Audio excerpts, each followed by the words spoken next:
Thank everybody for coming out tonight. I appreciate it. It's good to see that we actually got the turnout that we were expecting. So welcome.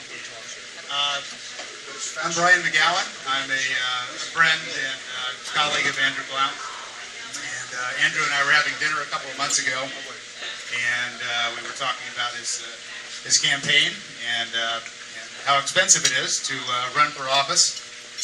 And we kind of hatched the idea to put a dinner together, and he was really excited about the idea. I hadn't volunteered to do anything on it yet, but a couple days later I realized I probably should. So I really appreciate everybody coming out, and it was definitely a scramble fest here the last few days. I'd like to also thank our host, Dr. Ken Gerenraich, and his wife Lyda.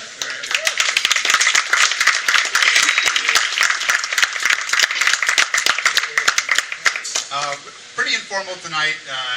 We have with us tonight 6 people that have known Andrew for different lengths of time, as a friend, as a business colleague, as a member of different organizations. And so the idea tonight was just to have some different folks come up, say a few words about Andrew, just to help you get a better sense of who he is as a person, and why he'd make a great city council member. So that's the basic agenda. So let me start out first. I want to acknowledge a few folks that we have with us tonight. Elizabeth Emgen, who is a candidate for state senate. U.S. Senate. U.S. Senate. U.S. Senate. Assemblywoman Diane Harden.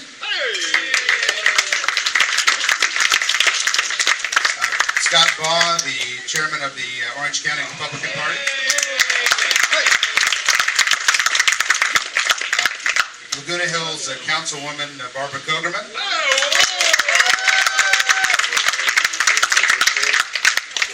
Mike Munsing, who is running for City Council in Aliso Viejo. He's also a member of the Orange County Central Committee. And Dr. Raghu Mather, also a candidate for Laguna Hills City Council.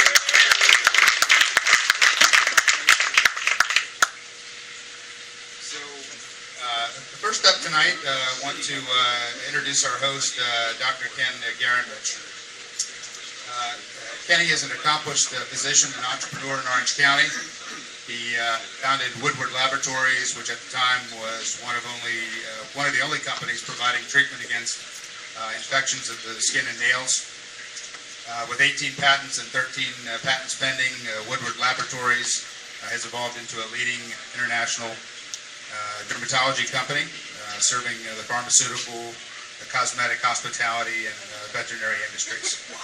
He's a diplomat of the American Academy of Pain Management, and has been a member of the American Podiatric Medical Association for over 30 years. He's also foundation board for the Orange County High School of the Arts. So, Kenny?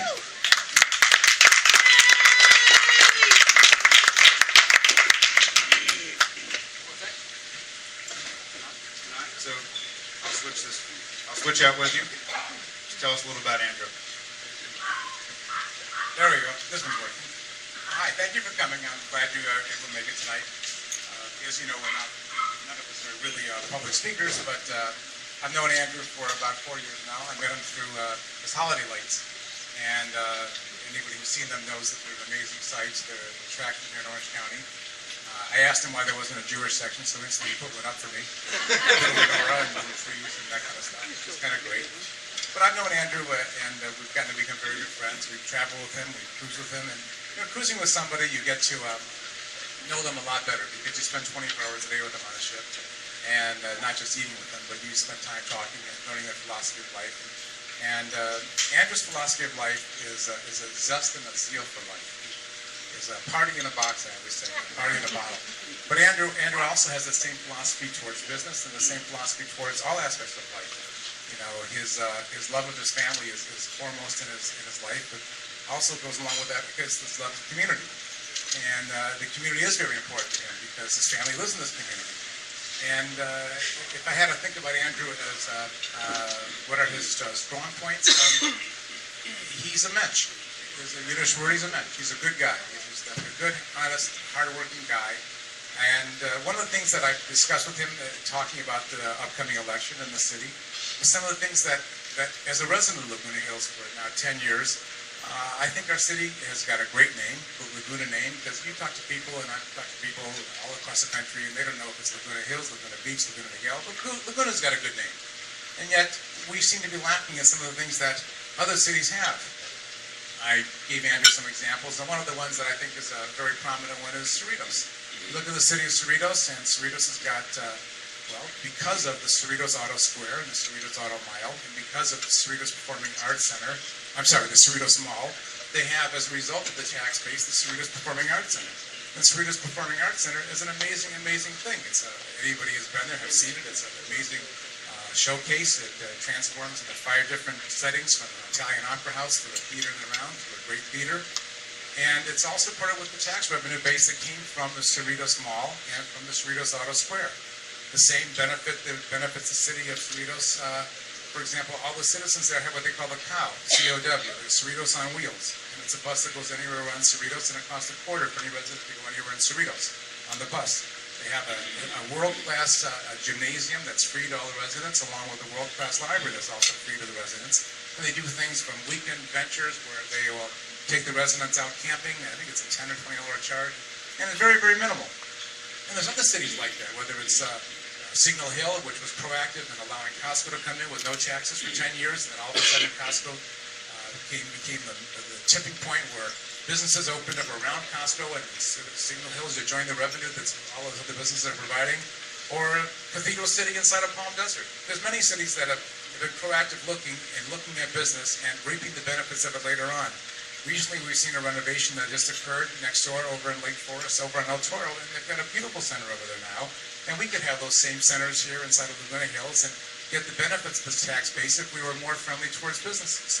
So with that in mind, I know Andrew as a person that Andrew does not accept failure. As a businessman for over all my life, 32 years now I've been in business, but you know, when you're in business and you hit a wall, you can't stop. You have to find a way to go around that wall or over the wall. You know, I'm not saying this in a bad way, but employees stop at the wall. The businesses keep going past the wall. We have to. That's the nature of it. Andrew does not know how to stop. Andrew's incapable of failure in anything he takes. Nothing. Look at this event. We threw this together rapidly. I'm telling you, it's my house. Yesterday this wasn't like this, but everything is done the right way, and you know, you don't get a second chance at a first impression. So my feelings are that Andrew would be a great representative of our city and a great representative for us. And there's many other problems that he's aware of that I'm sure people will talk about later on this night, and he knows as well. But that's why I open up my house and I open up my heart to Andrew, because I support him. So I thank you all for coming, and I'm glad you're able to be here.